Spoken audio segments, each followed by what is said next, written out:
Hello, this is Heather Hoffman. I'm here today to share a card using the brand new March 2020 card kit from Simon Says Stamp called Stronger Together. Here's the kit. It's still in my box and I'm just kind of opening it up and doing a quick little peek through it. Some of the contents in there, the pattern paper, a beautiful stamp set, some watercolor pencils, some of those beautiful pre-printed designed watercolor cards by Susie Plantamura. And I'm going to start off by using one of those with those watercolor pencils. Now, I hadn't used these at all, and I just wanted to in fact, I haven't used watercolor pencils a lot, but I was kind of excited to pull these out and use them a little bit. And those pre-printed cards are so perfect for just playing around and experimenting. So I'm by no means an expert on this, but I just thought I'd kind of share my process as I figured out what I was doing. So since these colors were new to me, I kind of wanted to just see how they looked. It's always hard to tell just by looking at the color of the pencil exactly what the color is going to be. So I just kind of did some little scribbles on a little scrap of watercolor paper that I had on my desk and kind of started picking colors that I liked and that I thought worked well together. Picked my green, picked a purple and a pink to do the petals, and then 3 shades of kind of yellows and browns. And then real quick before I moved on, I thought I'd just throw a little water on my swatches there too, just to kind of see how they looked as they were watered down, because I do want to do that at the end. So I still kind of was happy with the colors I chose, so I decided just to go ahead and go with those. So I'm starting off with one of the purple shades, and I'm coloring in each petal, starting at the center and working out.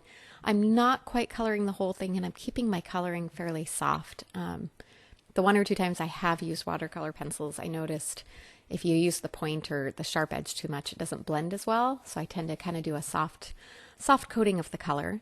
I kind of skipped ahead there. I finished all of that purple on all of the petals. And then I'm coming in with the pink shade I chose and just kind of highlighting a little bit at the base and the center of each of those petals. I'm going to skip ahead again just because I'm doing the same thing on each petal, and you don't have to sit and watch the same thing over and over to get the idea. All right. Now that I'm done with those petals, I'm going to quickly come in and just add a little tiny bit of that kind of olivey green that I chose for the petal, or sorry, not the petals, the stems. And then I'm going to color in the center of these flowers. I'm using the lightest color first, and then once I kind of have a little base layer there, I'm leaving even a little white space in the center just to kind of add that highlight, and then shading around with each darker color just around the outer edges. I kind of chose my colors for this. They're kind of daisies, but they remind me of the echinacea flower. We had some of those growing up. They're also known as the purple coneflower, and I know the shape of these isn't exactly right, but I liked that color combo together with the purple and kind of the yellow centers like that. All right, now that I have all that on, I ended up deciding I wanted to add a little deeper color to the base of each of those petals. So I pulled out, there was kind of a deep gray that had enough of a purple undertone that I decided that would work really well. So I just added that a little bit out from the center at the base of each of those petals. And once I add the water, that'll kind of all blend out together.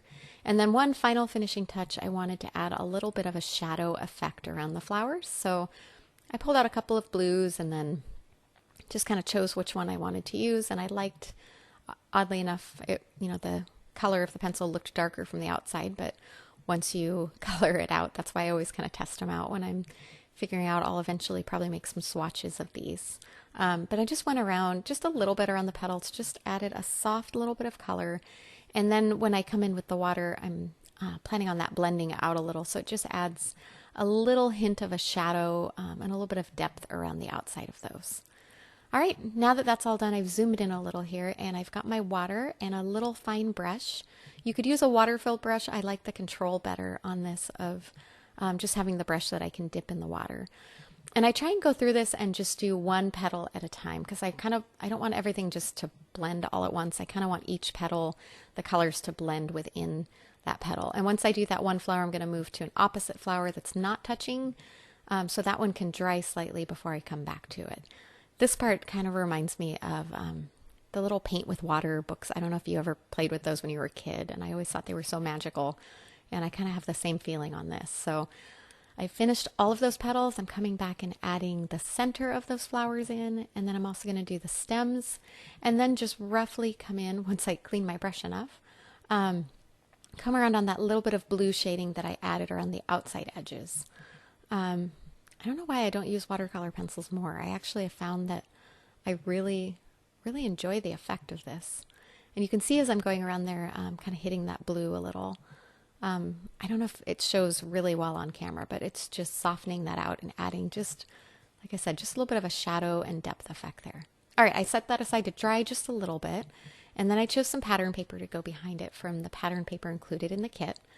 Now this still is damp a little bit, and I decided to go ahead and tear the edges, so I didn't want to wait until it fully dried because I feel like it's a little easier to tear when it's slightly damp.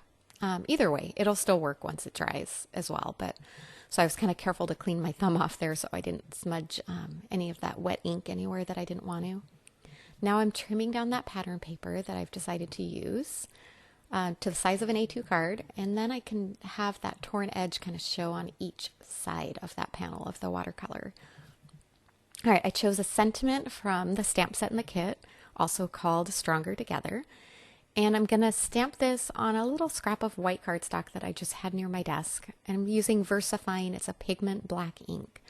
And using my MISTI, I'm going to stamp it twice to get a nice dark impression. And about this point is when I realized that I was going to have to wait a while for it to dry, so I didn't smudge it with my fingers. I decided to add a layer of clear heat embossing on the top. Because it's a pigment ink, that clear embossing will stick. And then once I heat embossed it, and then I'll trim that out with my paper trimmer. But once it's all trimmed out, I kind of made sure to leave it with no white edges showing. And it kind of reminds me of the effect of like a label maker printing that off, because it's kind of got that shininess and the three-dimensional from the embossing as well. All right, last little bit of that trim. Now can you kind of see that shiny finish that it has on there?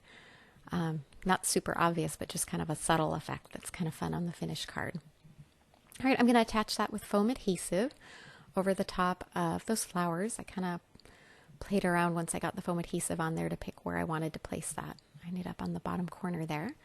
And then I decided I wanted to mount that panel. I mounted my pattern paper onto my card base.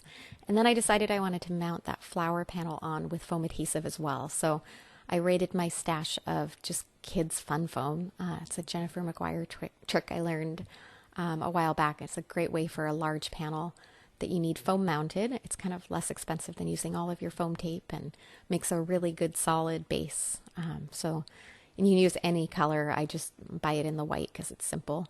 I think you can buy it self-adhesive too, but I usually just use some good sturdy adhesive. This is Scor-Tape that I had in my stash.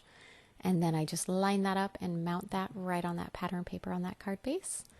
And that is finished. First card with the new kit. Thanks so much for coming by today. I hope you enjoyed and have a wonderful day.